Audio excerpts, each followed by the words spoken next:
Questions are all around us. They're part of being human, beginning with that very first question we ask when we're very small. Why? A few weeks ago, I decided to spend one day observing all the questions that I encountered. And I'm going to share a sample with you. So here's a look inside my head a few weeks ago, and maybe it looks something like yours. Did I remember to pick up the dry cleaning?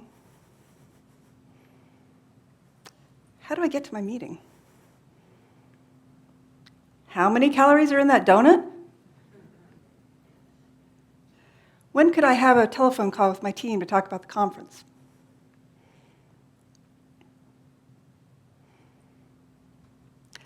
Has the survey gone out yet? What should I wear today?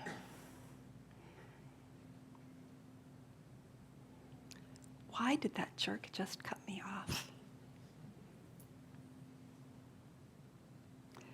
What are the differences between all those health plans? What couch should I buy? Can I pay that bill with my debit card? Where's the cheapest place to get gas here? Do I really want to go to the gym today? Why are so many people running for president? Lots of questions. Some questions are pretty prosaic. What to wear, how to go to a meeting, who to invite to a birthday party. These are questions where we might need to talk to someone, but we can answer them. And we do, all the time, every day. Other questions are a little more complicated. Where should I buy a house? Who should get my vote in the election? Is it time to put my parent in a care facility? For these questions, we probably need to do some research, talk to someone, maybe a lot of someone's. But again, these are questions that we can answer. And if we've done our investigation well, we probably come up with the right answer, and we probably feel pretty good about it. But there are other answers, other questions. And these questions take us right back to the query we first asked when we were 3. Why? Why are we losing so many people to opioids? Why aren't there enough jobs in our region? Some of these questions don't start with a why. How should we respond to climate change? Could we reduce the disparities in achievement among racial groups in our schools?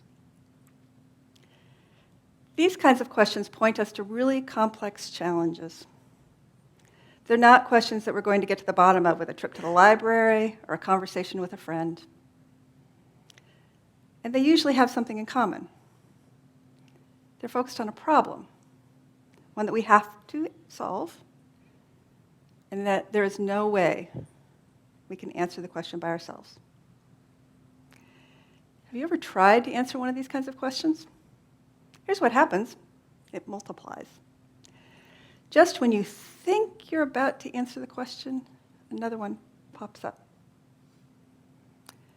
For example, let's take this question about opioids, because it's one so many communities are grappling with. And let me say first that I really believe that opioids have a place in good medical care, and they're a real not-so-modern miracle. But we've seen the challenges that they present to our families in our communities. So let's say that you and I had a conversation about this question about opioids. Why are we losing so many people to opioids? Well, because our doctors prescribe so many of them. Why do our doctors prescribe so many of them? Because we train them to eliminate pain. Well, why do we train them to eliminate pain? Well, because we expect our professionals to use the knowledge they have to get rid of our problems. Well, why do we have that expectation that they're going to get rid of our problems? Because we as a society have lost touch with the fact that suffering is really part of the human experience. Don't you feel like we're right on the edge of answering the question about opioids? Me neither. David Cooperrider is someone who's done a lot of talking and thinking and writing and teaching about questions. And he says, we live in the world our questions create. And when our questions are focused on problems, what we create is a world where we're in a never-ending, descending series of whys.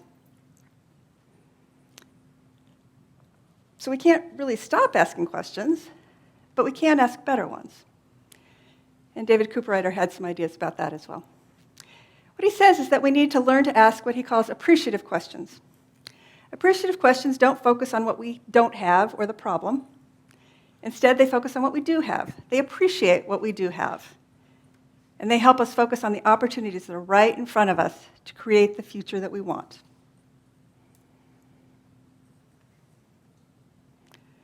What if every young person graduated from high school with a plan for college or a career?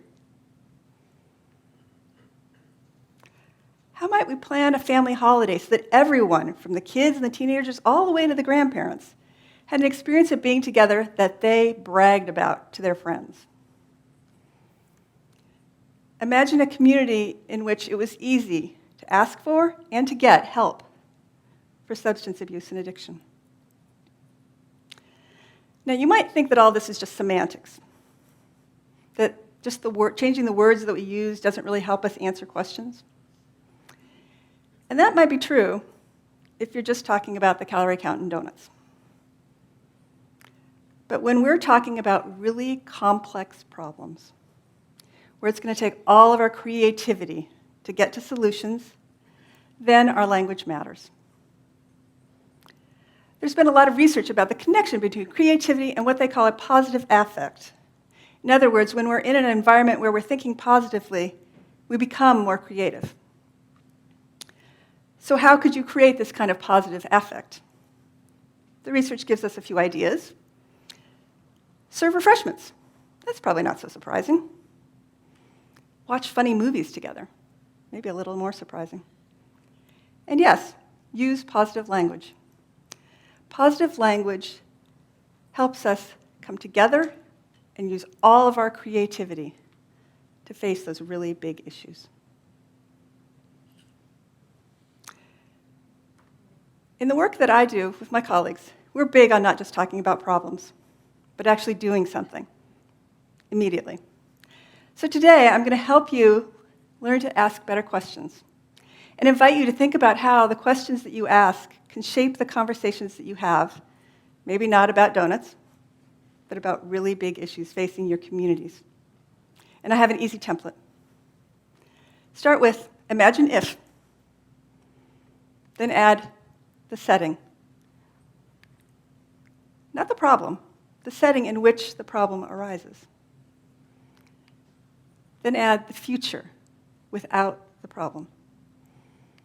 And finish with, what would that look like? Here's an example. Imagine if the Shoals was an irresistible magnet to people with amazing ideas. What would that look like? Questions are all around us. Some of them are easy. Some of them make us want to run away. The best questions are invitations to conversation. They make us want to come together, to tell stories with each other, and to do the important work that our families, our organizations, and our communities desperately need. Our questions can literally change the world. Imagine if our questions drew people in for those kinds of conversations. What would that look like? Thank you.